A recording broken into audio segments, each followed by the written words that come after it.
പരീക്ഷാ ക്രമക്കേട് പരാതികൾ തള്ളി PSC-യുടെ യശസ് തകർക്കാനുള്ള ശ്രമത്തിന്റെ ഭാഗമായാണ് പരാതികൾ എന്നാണ് വാദം. എന്നാൽ അന്വേഷണവുമായി സഹകരിക്കുമെന്ന് PSC ആവർത്തിച്ചു.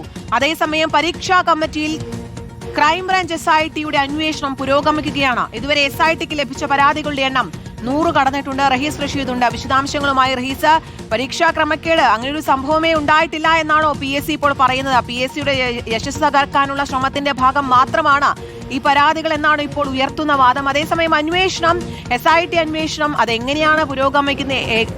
ഏകദേശം 100-ലധികം പരാതികളാണ് PSC പരീക്ഷയിൽ ഇപ്പോൾ ലഭിച്ചിരിക്കുന്നത്. കീർത്തന, PSC ക്രമക്കേടുമായി ബന്ധപ്പെട്ട് ആരോപണങ്ങൾ ഉയർന്നു വന്ന സമയത്തെല്ലാം അത് പൂർണ്ണമായും നിഷേധിക്കുന്ന നിലപാടാണ് PSC സ്വീകരിച്ചിട്ടുള്ളത്. മാധ്യമങ്ങളിൽ ഊതിവീർപ്പിച്ച് വരുന്നതിനപ്പുറം വലിയ പ്രശ്നങ്ങളൊന്നും അവിടെ നടന്നിട്ടില്ല എന്ന നിലപാട് അവർ എടുക്കുകയും ചെയ്തു.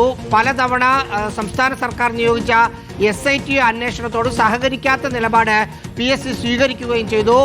പൂർണ്ണമായ വിവരങ്ങൾ SIT ചോദിക്കുന്നത് നൽകുന്നില്ല. ഇതുമായി ബന്ധപ്പെട്ട കമ്പ്യൂട്ടറുകൾ പരിശോധനയ്ക്ക് ചോദിച്ചപ്പോൾ നൽകുന്നില്ല എന്നതടക്കമുള്ള കാര്യങ്ങളുണ്ട്. ഇതിനിടയിലാണ് ഇന്നലെ PSC-യുടെ ഒരു ഔദ്യോഗിക വാർത്താക്കുറിപ്പ്, ഒരു നെടുനീളൻ വാർത്താക്കുറിപ്പാണത്.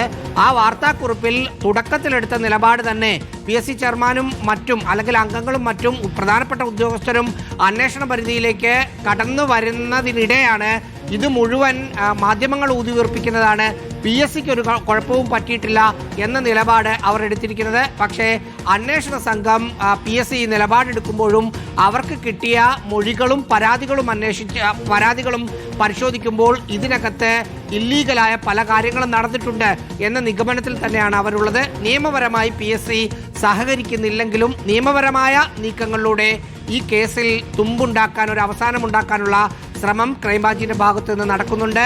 100-ലധികം പരാതികളാണ് SIT-ക്ക് ഇതുവരെ ലഭിച്ചിട്ടുള്ളതും. കീർത്തന.